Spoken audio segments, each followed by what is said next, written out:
Bonjour, bienvenue dans la série sur les échecs et nous continuons sur les pions doublés. Alors, avec plusieurs exemples, on a pu constater que pour la plupart des formations avec pions doublés, l'avance des pions est désavantageuse, vu qu'elle cause généralement des faiblesses, les pions se protégeant moins facilement les uns les autres. Évidemment, il y a aussi des exceptions. On avait vu un exemple, il y a déjà un moment, où les blancs exploitaient activement la formation des pions E3, F2 et F3 et forçaient la division par l'avance du 3 pions. Mais ces cas-là sont rares. Et en général, une avance efficace d'une formation avec pions doublés n'est possible que grâce à une supériorité d'action des autres pièces. Avec la formation C2, C3 et D4, toute avance de pions serait en général une erreur. Et les blancs doivent essayer de garder ces pions sur leur case. Le pourquoi ressort de cette position. Ici, l'avance C3, C4 n'est pas envisagée parce qu'après E prend D4, les blancs restent avec des pions doublés. Cela est également le cas après un éventuel D prend E5. Plus compliquée est la situation avec l'avance D4, D5.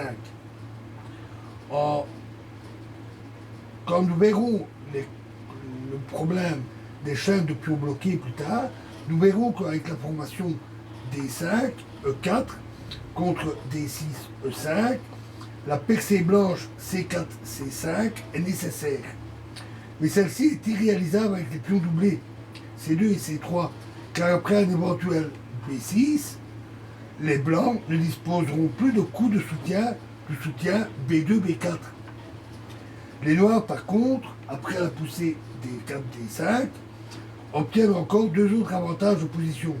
Ils peuvent occuper C5 avec une pièce, un cavalier, et les blancs ne peuvent le chasser par B2, B4. Ils peuvent aussi exploiter la faiblesse des pions doublés.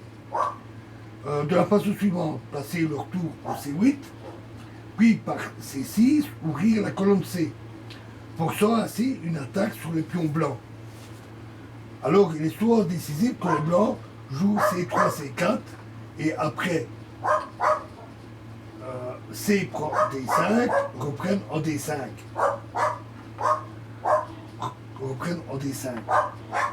Afin de se débarrasser ainsi de leurs pions doublés. Dans ce cas, comme dans le précédent, les noirs conservent une pression très désagréable sur le pion arriéré C2. La situation change de manière fondamentale lorsque les noirs jouent C7, C5 afin de forcer l'avance D4, D5. Alors, après D4, D5, ils ne disposent plus d'une des deux possibilités qu'on a mentionnées. Vu que la faiblesse des pions doublés C2, C3 est pratiquement neutralisée et que le point de gravité d'une partie du centre bloqué se trouve généralement à l'aile roi.